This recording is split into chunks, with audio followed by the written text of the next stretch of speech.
இரவு நேரம் தூங்குவதற்கு முன் ஒரு மர்மமிக்க ஆனால் அமைதியான கதையை கேட்போம். ஒரு பாட்டி வீட்டில் ஒரு சிறுவன் இரவு நேரமெல்லாம் ஒரு ஓசையை கேட்கிறான். அந்த ஓசை அடிக்கடி வாசல் அருகே கீச் கீச் என்று வருகின்றது. பாட்டி சொல்வார், அது வீட்டின் பழைய மரக்கதவு தான். ஆனால் அந்த கதவு அவ்வளவு நேரம் திறந்திருக்காது.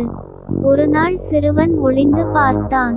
அங்கு ஒரு பழைய ஆட்டோ வண்டி நின்றிருக்கும். அந்த ஆட்டோவின் ஒரு ஓரத்தில் ஒரு பூனை அதன் காலால் அந்த ஆட்டோவின் கண்ணாடியை உரசிக்கொண்டிருந்தது. அதிலிருந்து வந்த சத்தம் தான் அந்த கீச் கீச் சத்தம் என்று. சிறுவன் புன்னகைத்தான். நான் பயந்ததை காட்டிலும் உண்மை எப்போதும் எளிதானது. பாட்டி அதை கேட்டு சிரித்துவிட்டு, அதனால்தான் உண்மை தெரிந்த பிறகு மர்மம் அமைதியாகிறது என்றார். இப்போது நாமும் அமைதியாக தூங்கலாம். இனிய இரவுகள், இனிய கனவுகள்.